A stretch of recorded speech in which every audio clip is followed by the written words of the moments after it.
Querido, abra a sua Bíblia aí. 1 Coríntios, no capítulo 13.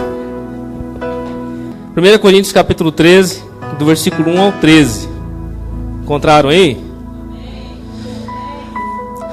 Aleluias. Ainda que eu falasse as línguas dos homens e dos anjos, se não tivesse caridade, seria como um metal que soa ou como um sino que tine. Ainda que eu tivesse o dom de profecia e conhecesse todos os mistérios de toda a ciência, e ainda que tivesse toda a fé, de maneira tal que transportasse os montes, e não tivesse caridade, nada seria. Ainda que distribuísse toda a minha fortuna para o sustento dos pobres, e ainda que entregasse o meu corpo para ser queimado, e não tivesse caridade, nada disso me aproveitaria. A caridade é sofredora, é benigna, a caridade não é invejosa, a caridade não trata com leviandade, não se ensoberbece, não se porta com indecência, não busca os seus interesses, não se irrita, não suspeita mal, não folga com a justiça, mas folga com a verdade. Tudo sofre, tudo crê, tudo espera, tudo suporta. Caridade nunca falha, mas havendo profecias serão aniquiladas, havendo línguas cessarão, havendo ciência desaparecerá, porque em parte conhecemos e em parte profetizamos. Mas quando vier o que é perfeito, então o que é o em parte será aniquilado. Quando eu era menino, falava como menino, sentia como menino, discorria como menino, mas logo que cheguei a ser homem, acabei com as coisas de menino. Porque agora vemos por espelho em enigma, mas então veremos face a face. Agora conheço em parte, mas então conhecerei como também sou conhecido. Vamos ler o 13 juntos? Versículo 13 no 3. Todos juntos bem forte no nome de Jesus. 1, 2, 3. Agora, pois, permanecem a fé, a esperança e a caridade. Estas três, mas a maior destas é a caridade. Amém?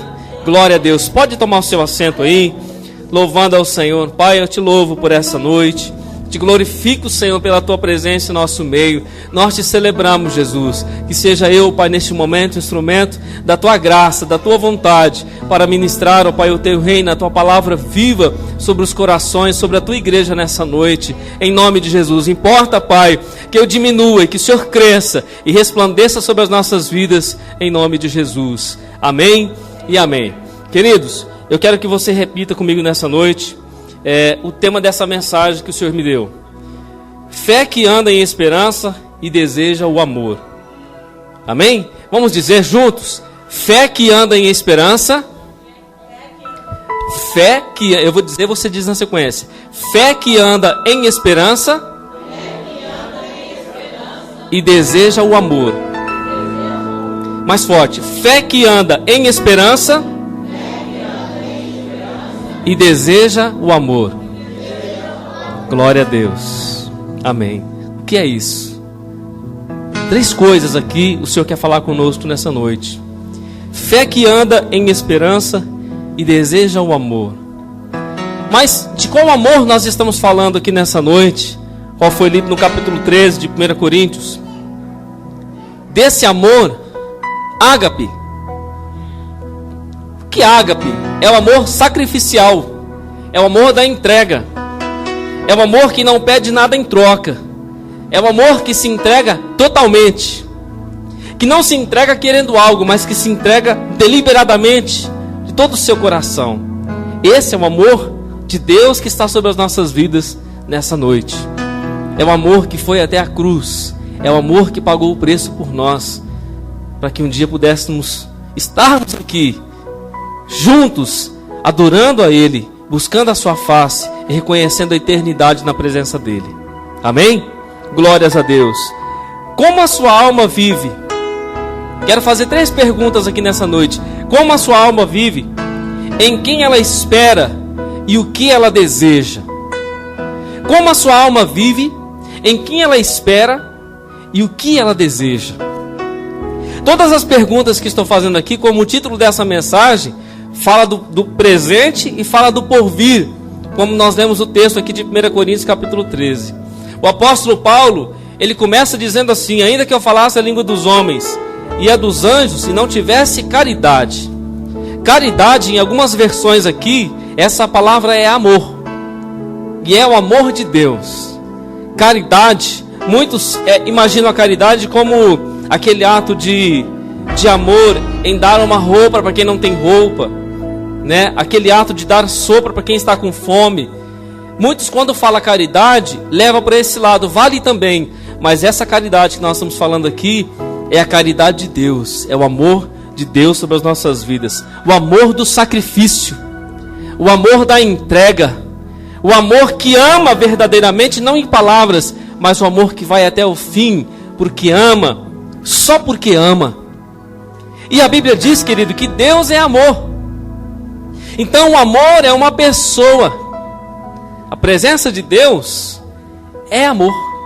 A essência do nosso Pai é amor.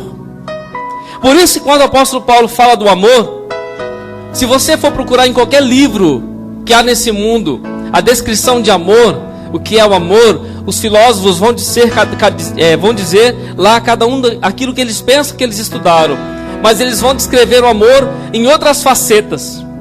Eles vão descrever o amor do ser humano, o amor das paixões, o amor dos desejos. Eles vão descrever um amor meramente humano. Mas se nós quisermos saber e conhecer o verdadeiro amor, nós estamos diante dele nessa noite. Amém? Porque aqui em 1 Coríntios capítulo 13, há uma revelação do que é o amor. O que é o verdadeiro amor?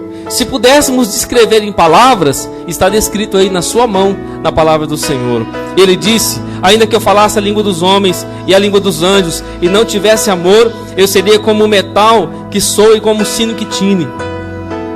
Ainda que eu tivesse o dom de profecia e conhecesse todos os mistérios e toda a ciência, e ainda que eu tivesse toda a fé, de tal maneira que transportasse os montes, e não tivesse amor, nada seria. Percebe que ele está dizendo: ainda que eu fosse tão espiritual, ainda que eu me julgasse tão espiritual, ainda que eu tivesse os 9 dons do Espírito Santo, o dom da fé, o dom dos milagres, o dom da revelação, ainda que eu fosse um homem espiritual, você fosse uma mulher espiritual, a tal ponto de fazer coisas esplendorosas, mas se nós não tivéssemos amor, de nada disso adiantaria. Ainda, querido, que nós usássemos os nossos dons, ainda que nós usássemos o conhecimento, a sabedoria, todas essas coisas, se elas não forem usadas com amor, de nada adiantaria. Paulo vai mais longe, ele diz assim: olha, ainda que eu desse o meu corpo para ser queimado em sacrifício, se não fosse em amor ou por amor, de nada isso adiantaria. Mesmo que eu fizesse o sacrifício, mas se não fosse por amor, nada adiantaria. Quando ele diz assim: ainda que eu distribuísse toda a minha fortuna para sustento dos pobres, e ainda que eu entregasse o meu corpo para ser queimado, e não tivesse amor, nada disso me aproveitaria. Entende que nós estamos encerrados debaixo desse amor de Deus? Debaixo desse amor de Deus. Quando eu me deparei com esse texto, e o versículo 13 do texto diz assim: agora, pois, permanecem a fé, a esperança e o amor. Eu quero tirar caridade e colocar amor. Em algumas versões bíblicas está caridade, está amor. Ainda, pois, permanece. Agora, pois, permanecem a fé, a esperança e o amor. E essas 3, mas a maior delas é o amor. Mas por que o amor é a maior delas? Por que a fé que nós tanto precisamos exercer hoje, no momento que nós vivemos, é menor do que o amor? Por que a esperança que eu preciso dentro de mim, você precisa, para vivermos, para conduzir as nossas vidas? Porque um homem sem esperança, uma mulher sem esperança não tem motivo de viver. Quantos nesse momento, queridos, estão dando cabo na sua vida porque não tem esperança na sua alma? Por que a esperança e a fé é menor do que o amor? Porque um dia, tanto a esperança como a fé, elas vão acabar. Elas vão terminar. Quando nós estivermos na eternidade com o Senhor, passamos dessa vida para outra, não precisará mais de fé, querido. Quando nós passarmos aqui para o lugar da eternidade, não precisará mais de esperança, porque nós estaremos no lugar do amor, no lugar do amor. A fé, ela vai dar lugar à visão. Nós precisamos da fé hoje. A Bíblia diz em Hebreus capítulo 11, versículo 1: ora, a fé é o firme fundamento das coisas que se esperam e a prova das coisas que se não veem. Como que o servo de Deus e a serva de Deus vive hoje? Nós vivemos pela fé, irmão. Quem aqui vive pela fé? Glória a Deus. É pela fé, querido. Eu posso bem dizer isso, que é viver pela fé. Viver pela fé é ser dependente de Deus. É se declarar nas mãos do Senhor, ser dependente de Deus. É ser dependente do sobrenatural. É viver uma vida humana, natural sim, mas intimamente, profeticamente, uma vida espiritual diária com Deus. Porque com a fé você olha para o alto. Com a fé você vislumbra o espiritual e a eternidade na presença do Senhor.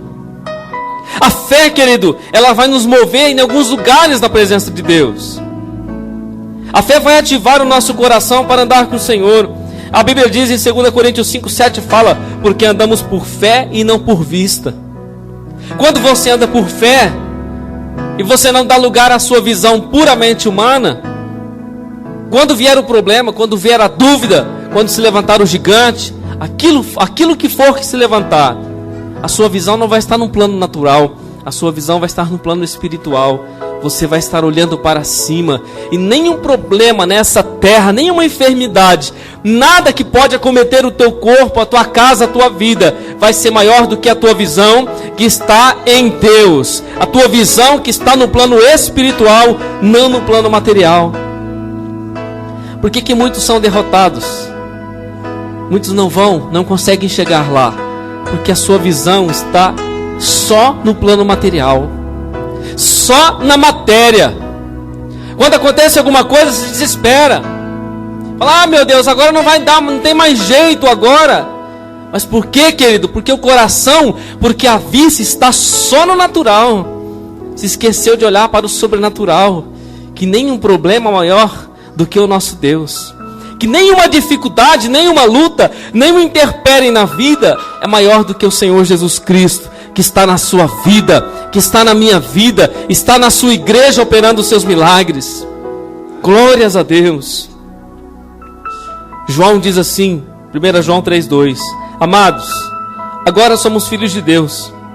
Ainda não é manifestado o que havemos de ser, mas sabemos que quando Ele se manifestar, seremos semelhantes a Ele, porque assim como Ele é, o veremos. Um dia uma testemunha de Jeová disse para mim assim: não, mas nós nunca veremos a Deus face a face.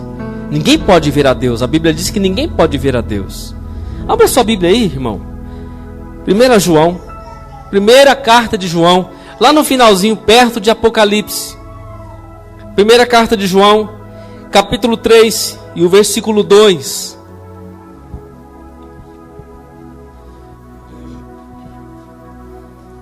Primeira João, capítulo 3, versículo 2.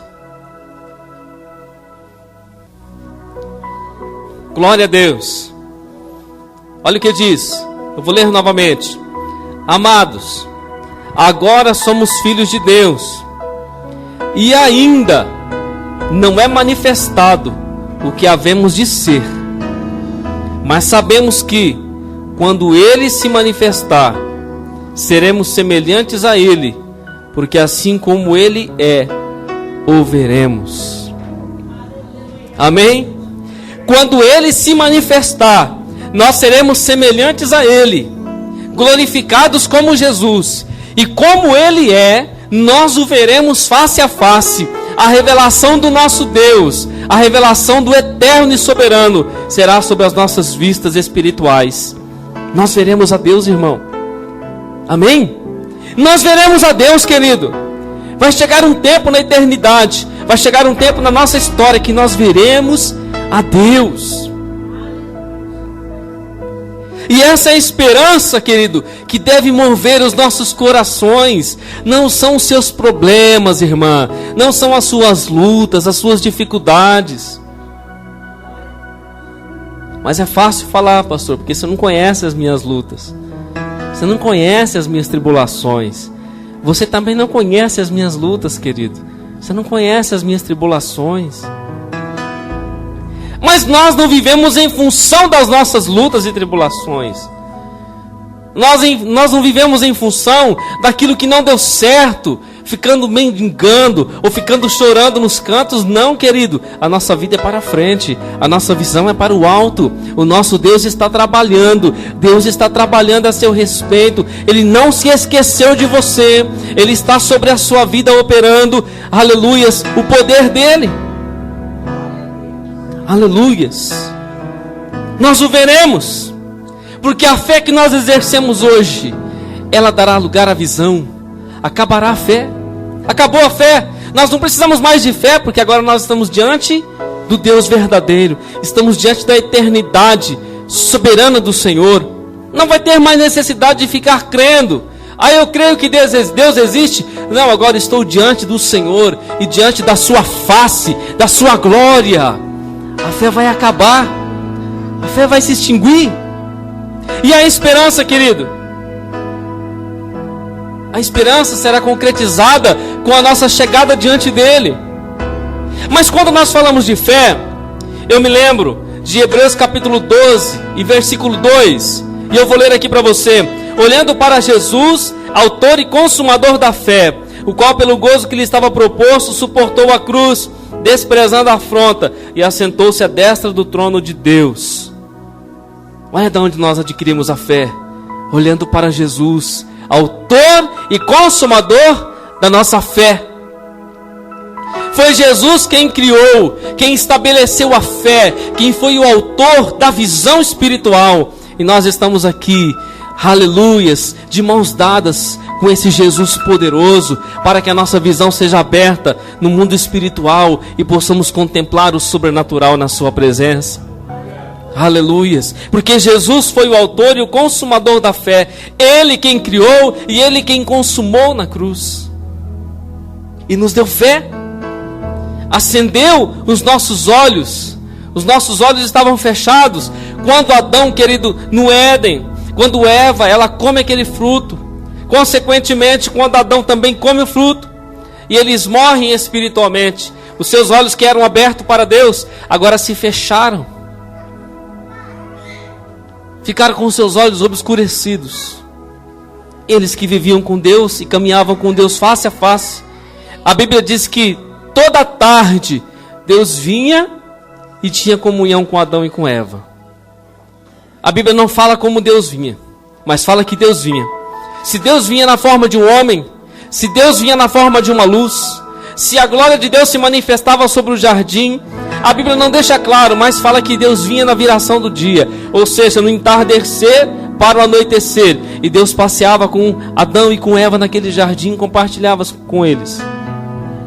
Mas naquele dia, querido, que Adão come do fruto, Eva come do fruto, desobedecendo o mandamento do Senhor, agora os seus olhos se fecham para a santidade, se fecham para Deus e se abrem para o pecado, a ponto deles descobrirem que eles estavam nus. E quando Deus vem na viração da tarde para novamente ter a comunhão, Adão estava escondido junto com Eva. Estavam com medo de Deus. Quando eles ouviram a voz de Deus soar no jardim, eles correram, se esconderam atrás das árvores, das plantas. E Deus chamava Adão. Onde você está, Adão? Aonde você está, Adão? Como se Deus não soubesse aonde Adão estava.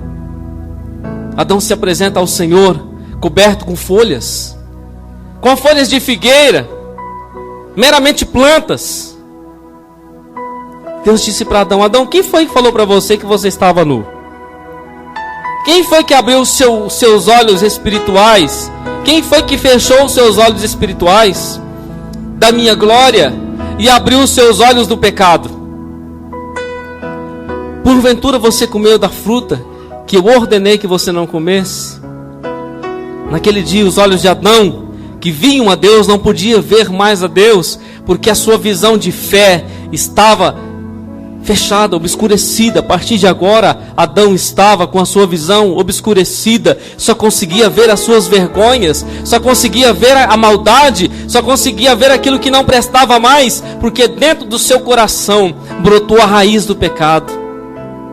E a partir daquele dia, querido, a presença de Deus se afasta de Adão. A Bíblia diz que Deus faz um sacrifício, Deus mata um cordeiro, tira a pele do cordeiro, veste Adão, veste a Eva. Por que que Deus fez isso? Porque sem sacrifício, sem derramamento de sangue, como diz a Bíblia, não há remissão de pecados, não há perdão de pecados, não há lavagem dos pecados. Por isso Jesus agora vai à cruz e morre por nós, para não lavar os nossos pecados, mas para remover os nossos pecados. Por isso, quando João Batista está batizando no Rio Jordão, ele olha para Jesus, vê Jesus, e o Espírito Santo diz para João: eis o Cordeiro de Deus que tira o pecado do mundo, que remove o pecado do mundo. Por isso estamos aqui nessa noite. O pecado foi removido, não há mais condenação sobre as nossas vidas, não há mais condenação sobre a sua alma. Aleluias.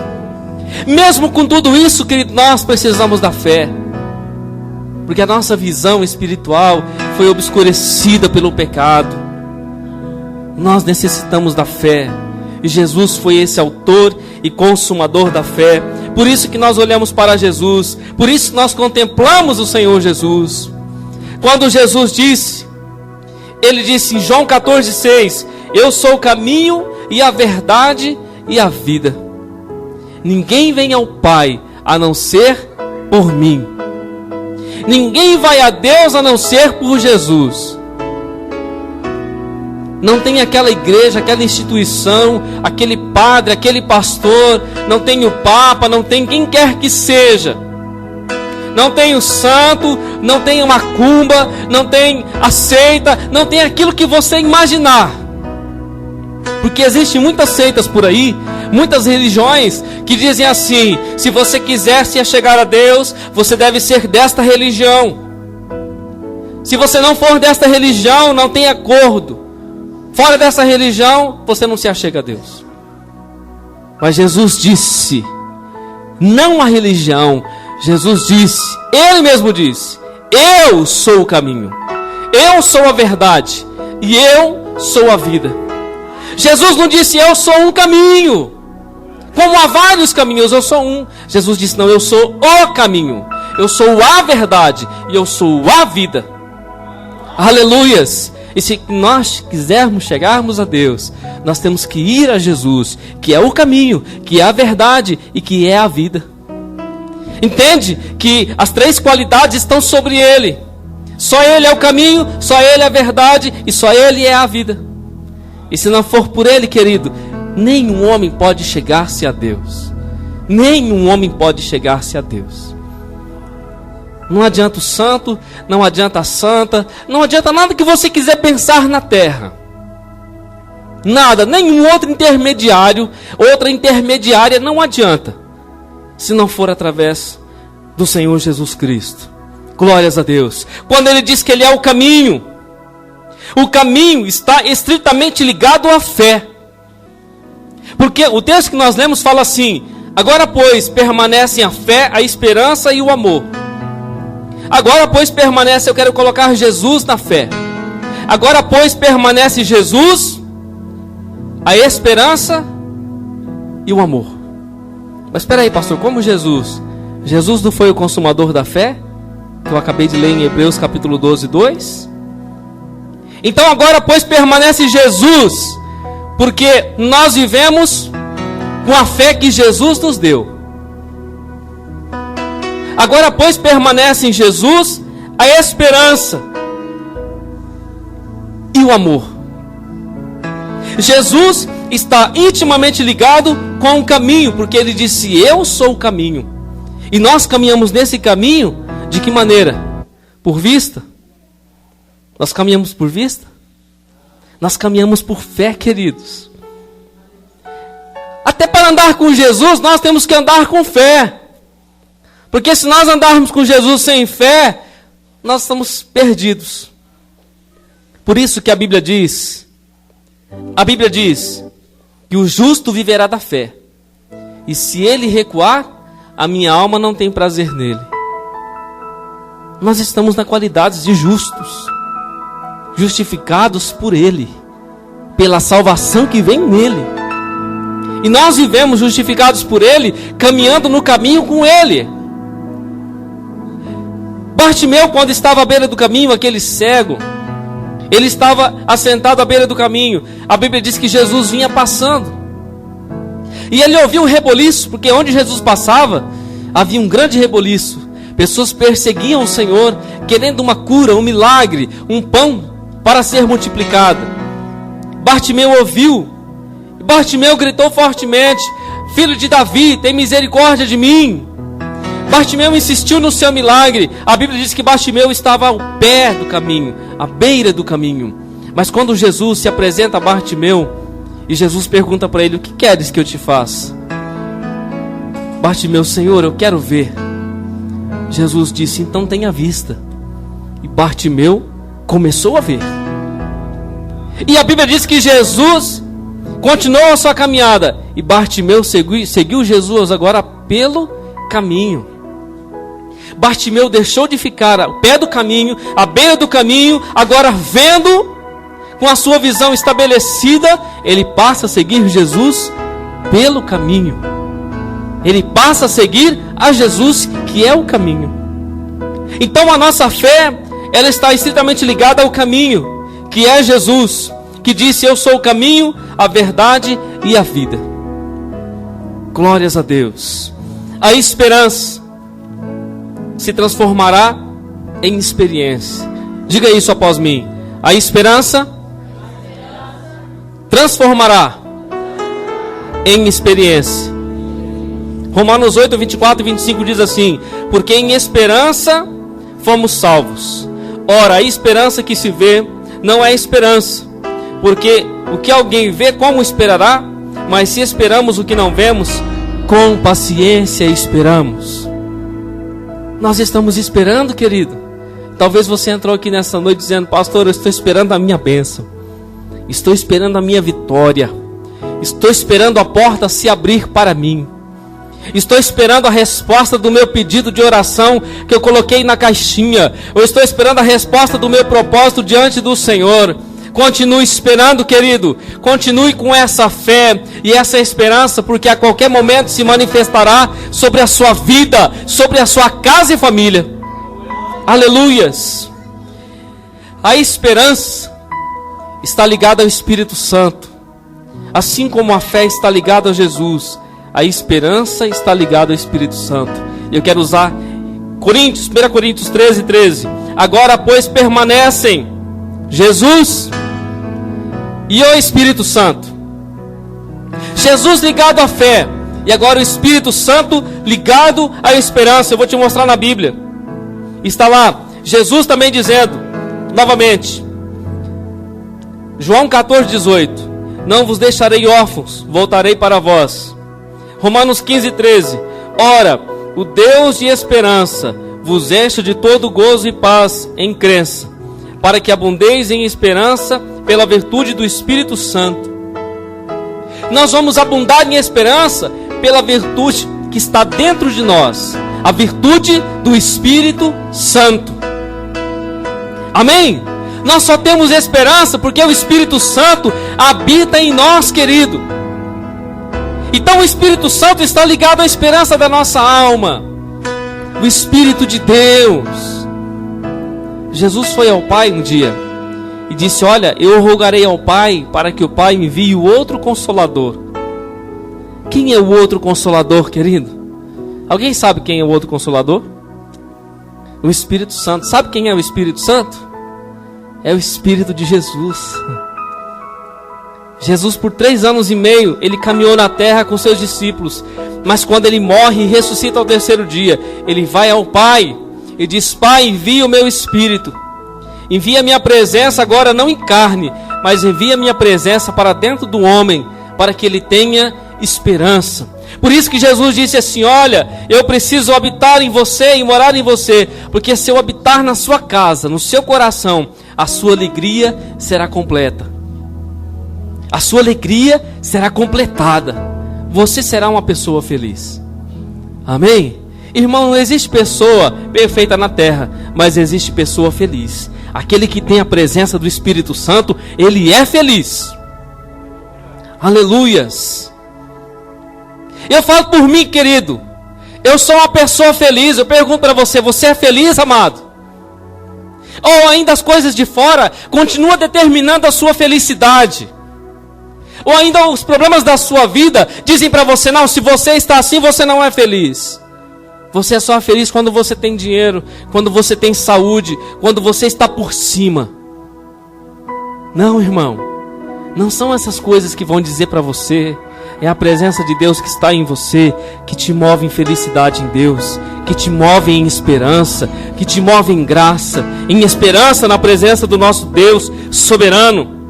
Gálatas 5:5 fala: porque nós pelo Espírito da fé, Espírito Santo, porque nós pelo Espírito da fé aguardamos a esperança da justiça.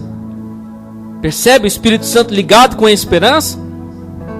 Que nos dá a esperança. Tem outro texto também, que diz assim: o Espírito da verdade, Jesus diz em 16:13 de João: mas quando vier aquele Espírito da verdade, ele vos guiará em toda a verdade, porquanto não falará de si mesmo, mas dirá tudo que tiver ouvido e vos anunciará o que há de vir.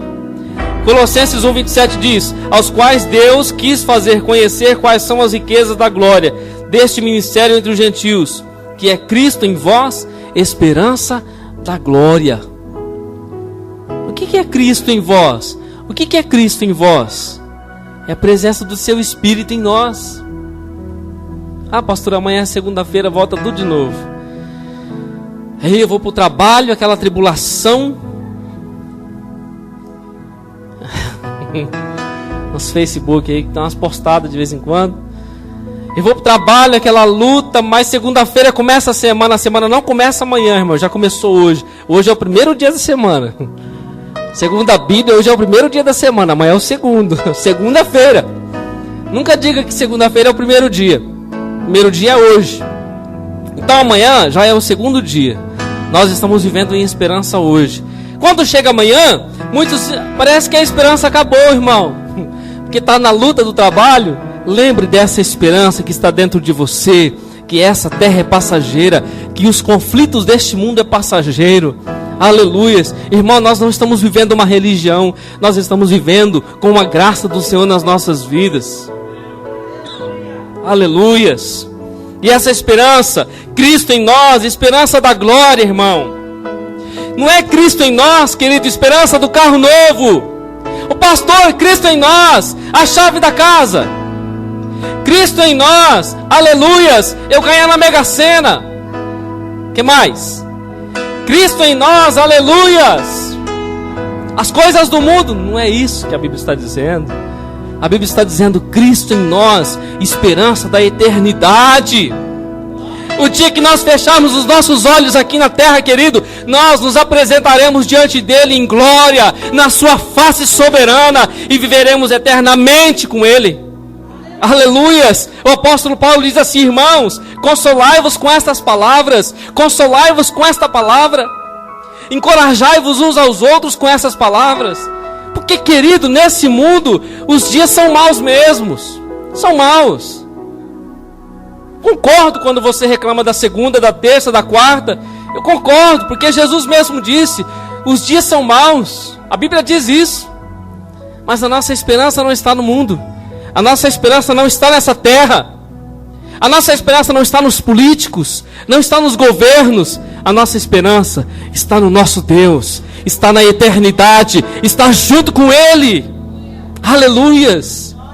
E é nessa esperança que você deve viver, crente. É nessa esperança que você deve caminhar, irmão.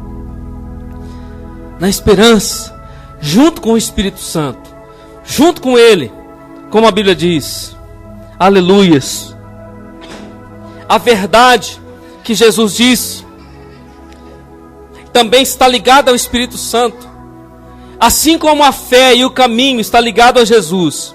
Quando Jesus disse, eu sou o caminho e a verdade e a vida. Querido, guarde essa palavra nessa noite, é uma palavra revelada para o seu coração. Amém? É uma palavra revelada que Deus nos deu nessa noite. A esperança está ligada ao Espírito Santo, que está ligado à verdade. Como assim ligado à verdade? João 14,6. Jesus disse, eu sou o caminho e a verdade e a vida. A verdade agora está ligada ao Espírito Santo, porque Jesus disse assim, em João 14,13. Em João 14,26. Mas aquele Consolador, o Espírito Santo, que o Pai enviará em meu nome, esse vos ensinará todas as coisas e vos fará lembrar tudo quanto vos tenho dito. Esse vos ensinará todas as coisas. Quem nos ensina? Quem nos ensina? É o Espírito Santo, querido. Depois em João 16,13 diz assim, mas quando vier aquele Espírito da verdade, e ele já veio, Jesus estava falando num contexto ainda, Jesus estava lá. Jesus estava falando que isso ia acontecer. Agora, nesse momento, já aconteceu. Há 2013 anos atrás já aconteceu. O Espírito Santo está aqui conosco nessa noite. Ele diz, mas quando vier aquele Espírito da verdade, percebe o texto? João 16,13. Quando vier o Espírito da verdade, ele vos guiará em toda a verdade, porque não falará de si mesmo, mas dirá tudo o que tiver ouvido, e vos anunciará o que há de vir. Ele é a verdade, e ele vos guiará em toda a verdade, e ele não falará de si mesmo, mas de tudo aquilo que ele ouvir de Deus, nos guiará em toda a verdade. Por isso, querido, nós vivemos uma vida de verdade. O seu pastor aqui não é um pastor fajuto, e quando sai da igreja é outro. Amém? Quando sai daqui e vai para casa é o mesmo. Aí quando sai de casa e vai para a rua é o mesmo. Ninguém está se passando por bom e melhor aqui porque está com o microfone na mão na frente. Da mesma forma você, amado, quando você sai daqui, quando você vai para sua casa, você é o mesmo, porque você vive a verdade. Você não vive uma vida dupla. Nós não vivemos uma vida dupla. Nós não somos ideais para os homens. Tem igreja que é ideal para os homens. Tem igreja por aí, não quero criticar, mas estou dando um exemplo. Se a irmã não tiver de saia, não está bom, está em pecado. Não é ideal. Se a irmã não estiver sem o brinco, e sempre julga para as irmãs, nunca é para os irmãos, não está bom. Tem que ser ideal para agradar os homens. Não querem agradar a Deus, querem agradar aos homens. Nós queremos agradar a Deus e ser reais como nós somos, irmãos. Ser reais como nós somos. Você é isso que você é aí mesmo. Nós temos que viver essa verdade e deixar que essa verdade influencie o nosso coração. É o Espírito de Deus que está dentro de nós, que se move dentro de nós. Quando nós vamos tentar fazer alguma coisa errada, uma luzinha, daquelas luzinhas amarelas, acende no nosso interior. Um sinalzinho de alerta começa a piscar. Por quê? Porque a verdade habita dentro. A verdade opera dentro. Ela não opera fora. Quando nós vamos com a nossa mão pegar aquilo que não deve ou fazer aquilo que não pode, aquela luzinha do Espírito Santo, ela começa a acender e ela começa como uma sirene a apitar, dizendo, olha, você está fazendo algo que está fora da verdade. Não é ninguém de fora, irmão. Não sou eu que vou dizer para você, meu irmão, não faça isso, a não ser que eu veja. Eu vou te falar, querido, não faz isso. Mas antes de mim, tem uma pessoa que está aí dentro, que sinaliza os caminhos para você e mostra para você o que é certo e o que é errado, mediante o coração de Deus, o Espírito Santo. Aleluias. E eu tenho certeza, irmão, certeza, quando você vai projetar alguma coisa que é errado, ou quando você vai fazer alguma coisa errada, o Espírito Santo te incomoda. Ele te incomoda, porque o próprio confronto dele vai dizer o que é certo e o que não é para a sua alma.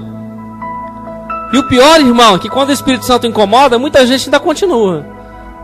Está falando, meu filho, não vai. Cara, não entra aí, não faz isso. Minha filha, não faça isso. não tome essa decisão. Mas muitos de nós resistimos à voz de Deus. Isso é pecado, querido. Isso é pecado. Porque a Bíblia diz assim, Tiago 4, fala assim: sujeitai-vos a Deus. Sujeitai-vos, pois, a Deus. Renda-se a Deus. E você resiste ao diabo, ele fugirá de você. Só que muitos fazem o contrário.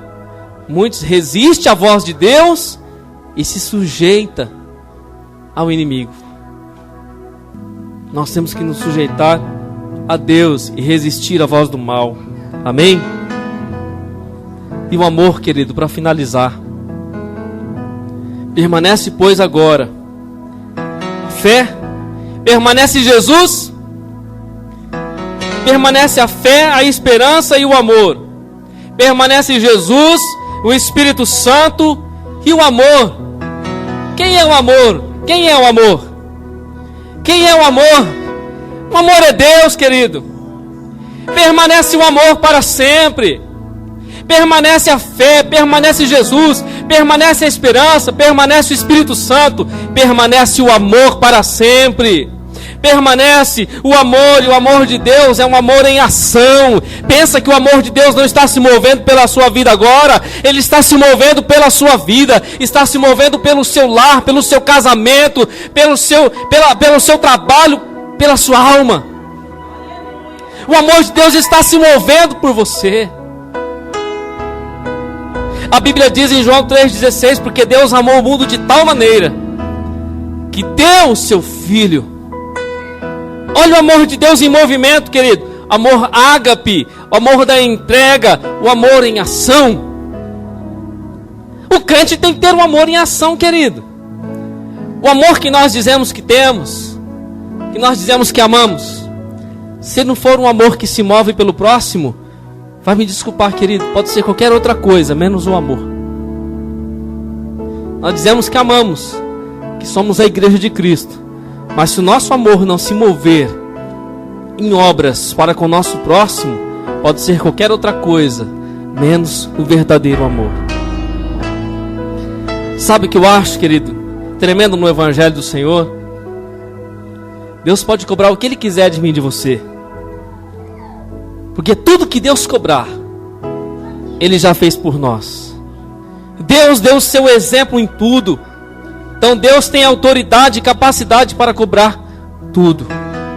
Por isso que nós temos que viver esse amor que se move em ação. Para finalizar, João 4,8, 1 João 4,8 diz: aquele que não ama, não conhece a Deus, porque Deus é amor. Aquele que não ama, não conhece a Deus, porque Deus é amor. Glórias a Deus. Jesus disse: eu sou o caminho e a verdade e a vida. O caminho é o símbolo de Jesus, a verdade é o símbolo do Espírito Santo, e a vida é o próprio amor de Deus que está sobre a sua vida. Amém? Guarde essas palavras no seu coração nessa noite. Reflita sobre isso na sua casa. Abra a Bíblia, leia sobre o que foi dito nessa noite, no nome do Senhor Jesus. Amém? Se coloque de pé, vamos orar. Glórias a Deus. Louvado seja o Senhor. Bendito é o Senhor Jesus para sempre. Nós te celebramos.